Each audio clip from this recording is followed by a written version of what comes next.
Y amigos, amigas, en la mañana de Circo Freak le damos bienvenida a uno de nuestros columnistas, el señor Pablo Semán. Aplausos para él. Bienvenido, ¿cómo estás? Bien, aquí andamos. Bueno, una semana intensa, te llamaron de todos lados, todo el mundo quiere notas con Pablo Semán, todo. Sí. Pablo, podemos hablar con vos, Pablo esto, Pablo lo otro, pero bueno, pero estamos acá. Pero estás acá. Lo importante es estar acá. Es importante, claro. Bueno, ¿por dónde arrancar, no? Con todo lo que ha dejado la muerte del Papa Francisco. Mira, como ya se dijo mucho sobre lo inmediatísimo, yo pensaba que era importante tratar de ponerle un poco de marco, de perspectiva histórica a Francisco, al papado, de dónde vienen algunas cosas. En parte quizás motivado por una motivación baja, digamos, que es... Hay un montón de gente que hace cosplay de catolicismo, ¿no? Y se engancha con Francisco, no, era peronista, qué sé yo, bueno. Sí, bueno, a ver, el catolicismo, antes que nada, es una religión, ¿no? Y Francisco vino a conducir la Iglesia Católica en su momento en el marco de una crisis histórica muy grande que tenía el catolicismo, porque es una crisis que yo diría empieza como mínimo hace 150 años, que es... A ver, el catolicismo es una religión muy particular, aunque todos piensen que el catolicismo es esa estructura vertical, piramidal, y que todas las iglesias son iguales. Bueno, no.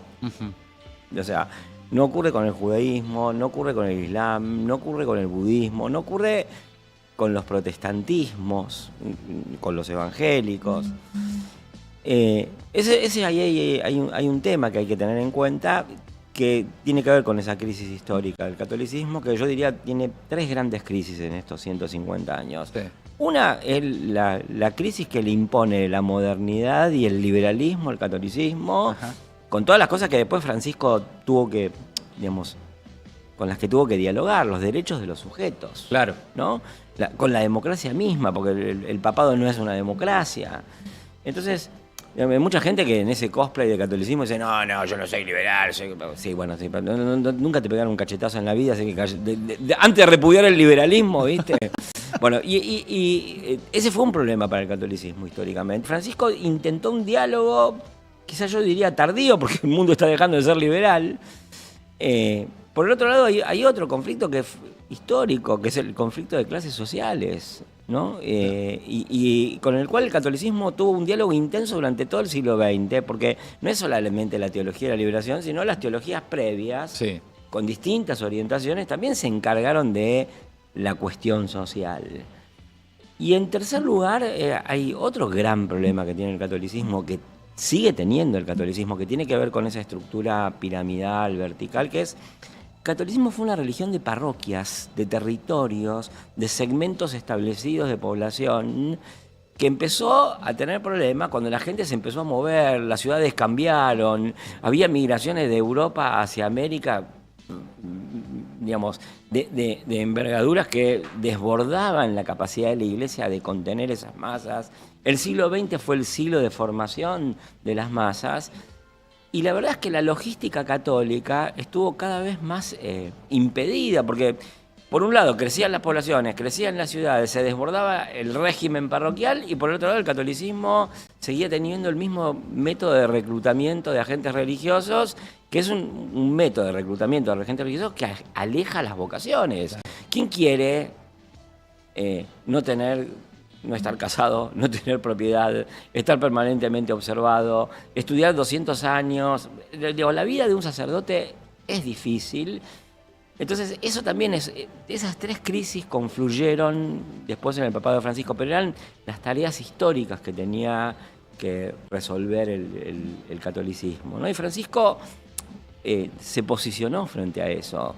Tuvo el diálogo con los temas identitarios, con los temas de género, con las migraciones, con cómo movilizar las fuerzas de la Iglesia Católica. Pero bueno, eso es medio una tarea hasta cierto punto imposible que asumió Francisco, o una tarea en el límite, digamos, que asumió Francisco, de la misma manera que, con todas las diferencias del mundo, porque no tiene nada que ver Francisco con Trump, Trump también tiene una tarea imposible, que es hacer grande Estados Unidos de nuevo, ¿no? Sí. Y nosotros tenemos una tarea imposible que es, por ejemplo, defender la democracia, que también está siendo Sí. amenazada permanentemente. Otra cuestión importante para tener en cuenta, que es la mayor parte de, pienso yo, gente como la que nos escucha, nosotros mismos, hemos sido criados en una idea de que la modernidad y la religión se excluían. Sí, total. ¿No? Y la verdad es que, digamos, eso, Una iglesia en blanco y negro, sepia, de antes. Sí, porque la idea era, bueno, el mundo va a tener menos religión en el mundo, menos religión en la vida de las personas, que van a hacer sus decisiones individualmente. Cada uno es su propio Dios. Incluso menos religión en la religión, ¿no? Porque la religión se transformó en una guía moral y la religión tiene que ver con otra cosa. Después digo algo de esto. Pero lo que terminó pasando es que, a ver, hacia fines de los años 70 emergen regímenes que revierten la secularización en Irán, en Israel, en Palestina, más contemporáneamente en la India, digamos, probablemente en Estados Unidos, probablemente como pocas veces en los últimos 120 años la religión esté tan presente en el espacio público, o en todo caso, si antes estaba muy presente, ahora lo sigue estando y de una forma muy intensa. Y la tercera cuestión... Después me interesa preguntarte por qué. Bueno, si querés seguimos con la tercera cuestión y volvemos. Porque partimos de una definición de la modernidad, que era la modernidad iba a sacarnos las vendas de los ojos y ver la verdad de los fenómenos, y que se iba a diluir la posibilidad de decir que, bueno, acá operan espíritus, esto es mágico, no, todo es racionalizable, calculable. Yo no sé por qué se enciende la luz, pero sé que hay una explicación para que se encienda la luz. No es que hay espíritus que están adentro de los cables y hacen que se encienda la luz, ¿no? Cualquier duda se la pregunto a la inteligencia artificial. Claro. Nosotros sabemos que hay una respuesta Sí. racional y desencantada para eso. Pero está bien la pregunta porque tiene que ver con la tercera cuestión y con lo que quise decir al principio, ¿no? Y ahora lo puedo retomar, que es que el catolicismo sea una religión. Es todo un dato, sobre todo ahora que estamos todos tan tentados de tomar, y es verdad, tiene una repercusión política y tiene una importancia política, y Francisco le devolvió una autoridad a la religión para muchísimas personas e incidió en conflictos políticos. Pero el catolicismo también, perdón que les hable de Dios, es una religión. Uh-huh. Y aquí está uno de los problemas del catolicismo, una de las cosas que no consigue resolver en su crisis, que es... Yo a veces hago una división entre sujetos encantados y sujetos desencantados. Los desencantados son los que creemos, bueno, la luz se explica por los cables, los átomos, los iones, los electrones, vaya a saber qué cosas, no sé, pero se explica. Y la idea de un mundo encantado, un mundo donde el intercambio entre entidades espirituales y sujetos es activo y produce cosas, y la palabra espíritu no significa nada, sino todo lo contrario. El espíritu es la categoría de experiencia más importante. Bueno, esos son los sujetos encantados. Y una de las cosas que pasó en los últimos 150 años es que la mayor parte de la población del mundo no se desencantó. Ajá, claro. Y al catolicismo, aunque uno lo vea como una religión, y es verdad, y es una religión, es una de las religiones que más se desencantó. Entonces, una de las fronteras del papado, y es una de las razones por las cuales el catolicismo tiene cierto estancamiento demográfico, es que se modernizó tanto que se quiso convertir a sí mismo en una ideología. Ajá. Cuando era una religión. Claro. Y cuando tenía que lidiar con lo sagrado y con el encantamiento en la sociedad. El catolicismo, en parte, dejó de hablar de milagros. Hablaba de la justicia social, por derecha, por izquierda, pero la experiencia del encuentro personal con las entidades espirituales y la transformación que eso produce quedó mucho más en segundo plano, aunque yo diría, y con esto podemos ir cerrando, ¿no? Que hubo dos papados donde esa dimensión estuvo más presente en los últimos tiempos, que son dos personajes que ideológicamente uno diría que se oponen, pero en este plano por ahí tengan algo que ver, que uno es Wojtyla, que probablemente él se dio cuenta de que la experiencia espiritual era importante y de hecho, por ejemplo, fue uno de los papas que más santos canonizó y las relaciones con los santos ponen en juego la relación con lo sagrado y lo espiritual para los católicos.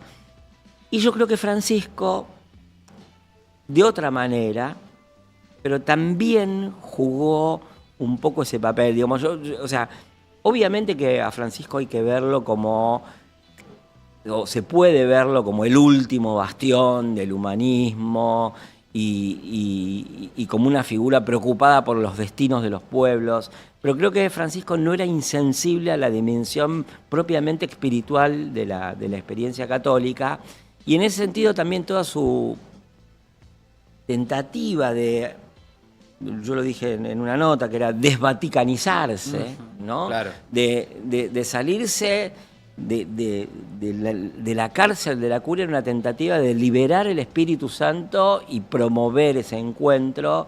Y hay mucho de su caminar que tenía eso. Creo que además Francisco aprendió muchísimo de ver cómo eso sucedía, por ejemplo, en los sectores populares, donde yo diría el encantamiento es una realidad dominante. Por eso la percepción de un papa cercano, ¿no? Esa cosa de que vos lo sentías cercano, de que te hablaba, de que te llegaba. Y que bueno, esa dimensión de encuentro personal que cultivó mucho Francisco, que obvio que no fue el primer papa que se avivó que los medios de comunicación y las redes y todo eso servían, pero cada papa tuvo... Los papas fueron muy modernos en eso, o algunos de ellos por lo pronto, no todos, pero él activaba en las personas la posibilidad de que él iba a estar ahí, ¿no? Y esa posibilidad de que él estuviese ahí era algo del orden de lo milagroso. Yo me acuerdo que cuando viajé a Paraguay, cuando fue la visita de Francisco, creo en 2015 o 2014, ahora no me acuerdo, él había llamado a unas cuantas personas de todo tipo, señoras, jóvenes, jesuitas que estaban en Paraguay. Y claro, a partir de 4 o 5 llamados, todo el mundo pensaba que por qué no iba a aparecer ese día en su vida Francisco, ¿no? Incluso vi en ese momento jesuitas llorando por la posibilidad de ese encuentro, donde, insisto, digamos, la aparición repentina era un juego que no era una jugarreta, era una forma de transitar el mundo a partir de las expectativas de encuentro con lo sagrado, de la que Francisco era muy consciente. Ahora te quiero hacer algunas preguntas, pero... Todas. Un ejemplo de eso, que lo conocimos estos días, era su videollamada cotidiana a Gaza, ¿viste? Todas las noches llamaba y hablaba con un hospital en Gaza.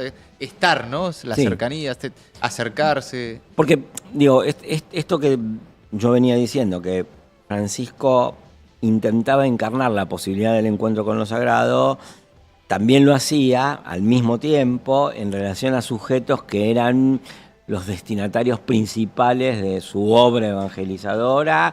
Claro. Y además, digamos, eran los sujetos que él señalaba: con estos sujetos nosotros tenemos que hacer catolicismo, y eso se lo señalaba a otros católicos, ¿no? Los más débiles, los vulnerables, los que estaban sufriendo la injusticia.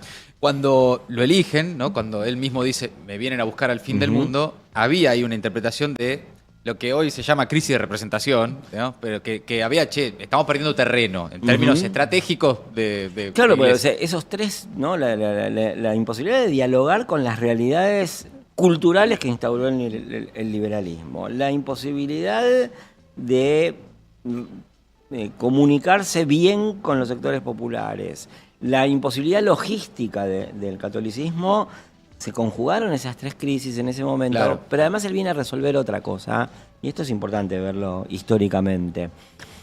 Cuando es el Concilio Vaticano II, en los años 60, hay una gran modernización de la Iglesia Católica que se hace desde arriba, desde la cúspide. Eso dura varios años porque el concilio se convoca y se va extendiendo, y los cardenales se van conociendo. Era un papa, entre comillas, conservador, porque esa cosa de conservador progresista para el catolicismo es medio difícil de pensar.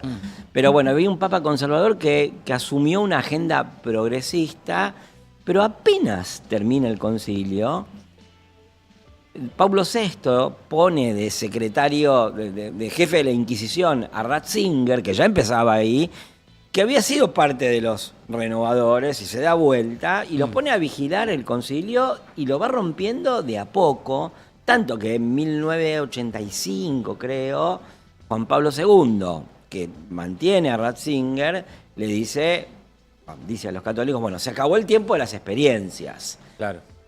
En ese momento es cuando, por ejemplo, o más o menos en esos tiempos, es cuando lo echan un poco más tarde a Leonardo Boff, que era el teólogo de la liberación, pero ahí empieza todo un proceso que lleva a que en el momento que Ratzinger es nombrado papa, Francisco o Bergoglio había obtenido muchísimos votos y venía caminando las iglesias latinoamericanas, y entonces después cuando Ratzinger tiene, yo creo, la honestidad política e intelectual de decir, miren, por este camino, que es hacer una iglesia erudita, de elegidos, de puros, de no importa que seamos pocos, pero somos los buenos, ¿no? Y aparte de la curia los sabotea y qué sé yo qué, entonces aparece la posibilidad de un nuevo papa, y Francisco ya había hecho las paces con la teología de la liberación, habían hecho la declaración de Aparecida, había juntado los votos que le faltaban para llegar en medio de una crisis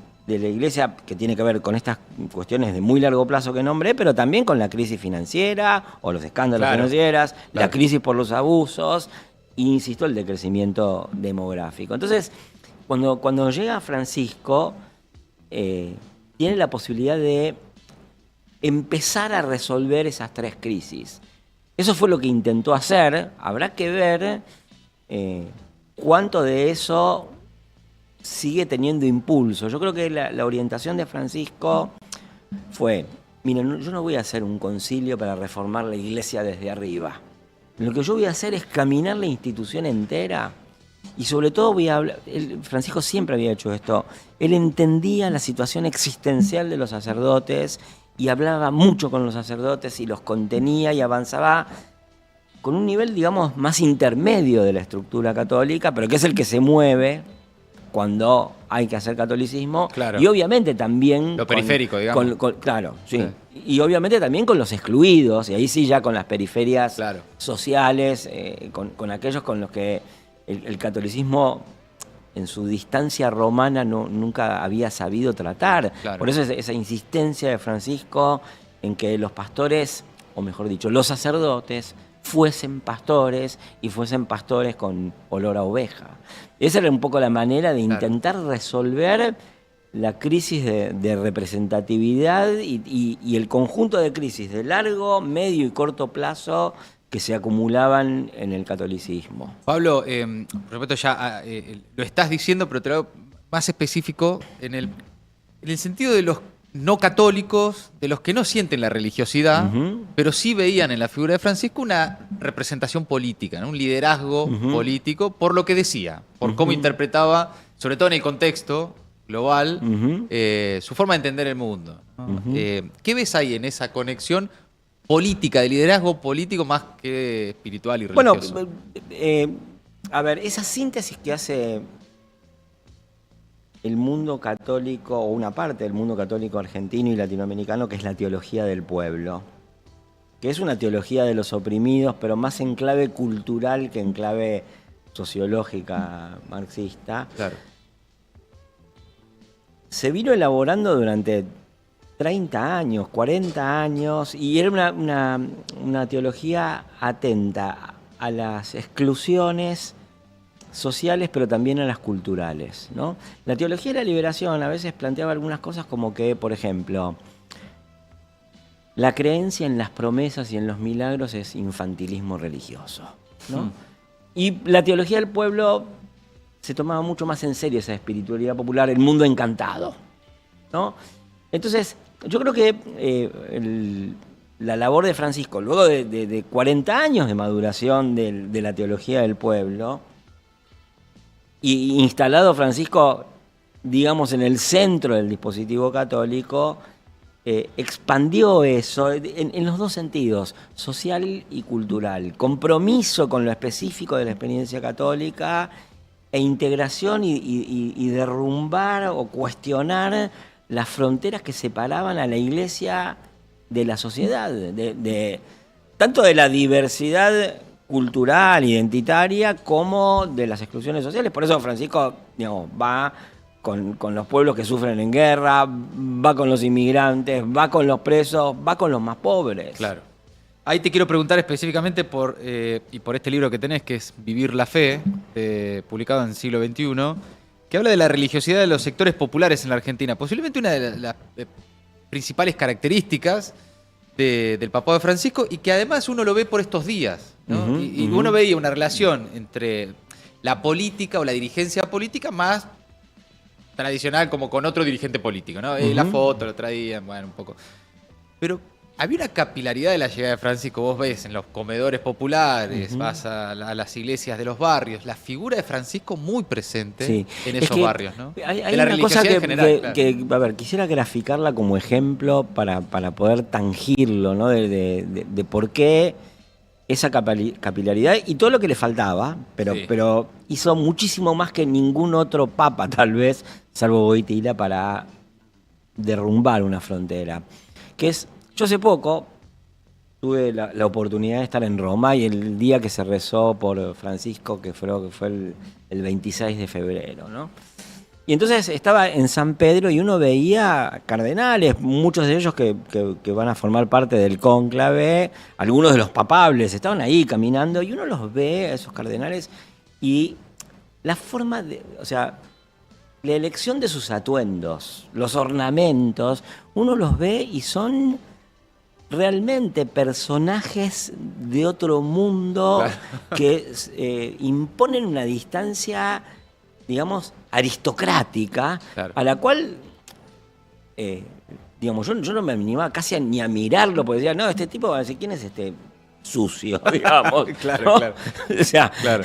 Bueno, Francisco, digamos, con toda su sencillez,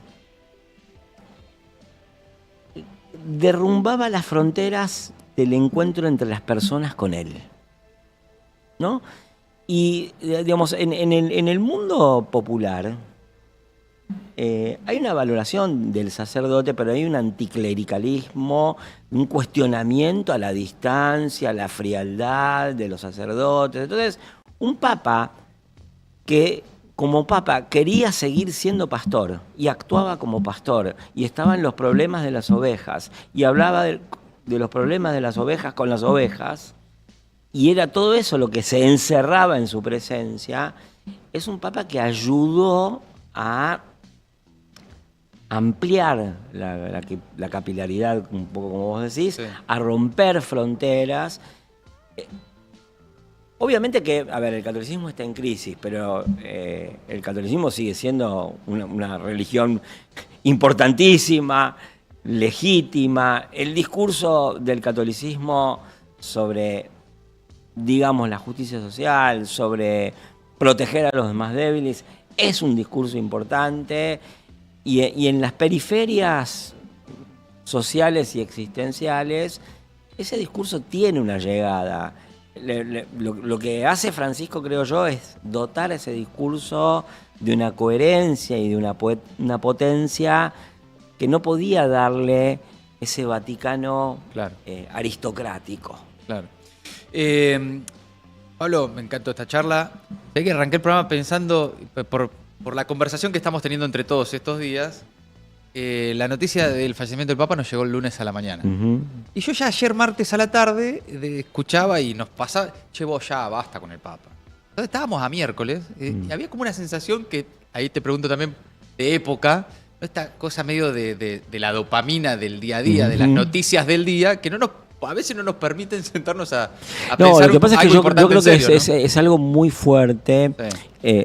Incluso, digamos, hay una figura que yo sobre la cual ironizo, que son la gente que no es religiosa pero se hizo francisquista, que yo creo que, digamos, son importantes, pero realmente hay que ver todo lo otro, y es lo que traté de hacer hoy. Pero Yo quiero incluirme en ese quien grupo de gente, además. Sí, yo entiendo. Estoy hablando, yo sé que estamos muchos acá. Que están muchos acá y por eso les hablo. Sí. Porque, digamos, para decir lo que ustedes ya piensan, no me inviten, supuesto, ¿no? Sí, invítenme porque saben cómo me pongo. Pero no, yo creo que, Francisco, en este diálogo con la modernidad, con el liberalismo en el sentido de la afirmación de los derechos de los sujetos, no con el liberalismo económico, hizo muchísimo, hizo cosas que no hizo ningún papa, y en eso logró simpatías y empatías, ¿no? Tanto también como con su discurso social, digamos, muy sincero,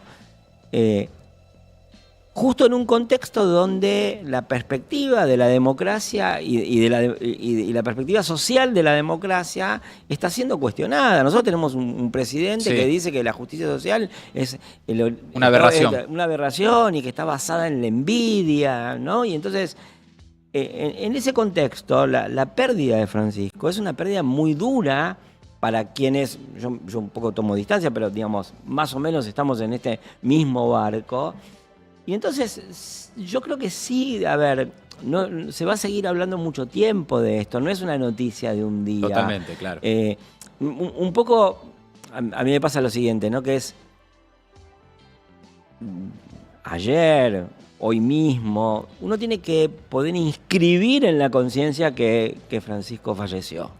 ¿No? Es como se dijo en su momento de Perón, va a ser una noticia que el pueblo tardará muchísimo tiempo en tolerar, claro, ¿no? Es más, de hecho, yo viví así silencios atronadores en la Argentina el día que murió Perón, el día que lo echaron a Maradona en el Mundial del 94 y el 31 de diciembre del año de Cromañón, ¿no?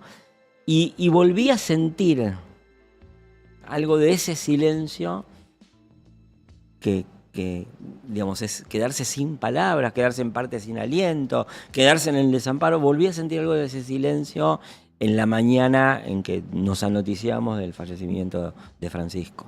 Pablo, muchas gracias. Para quienes quieran profundizar en muchas de las cosas de las que estuvimos hablando, y tienen Vivir la Fe, de Pablo Semán, entre el catolicismo y el pentecostalismo, la religiosidad de los sectores populares en la Argentina, está publicado por Siglo XXI y lo consiguen en todas las librerías. Segunda columna de Pablo Semán en Circo Freak. Arrancamos con China, ya está también disponible en el canal de YouTube de Gelatina. Y seguimos por Francisco. Intenso el arranque, ¿no? Sí. me tocaron todas. Gracias, Pablo. Pablo Semán en Circo Freak.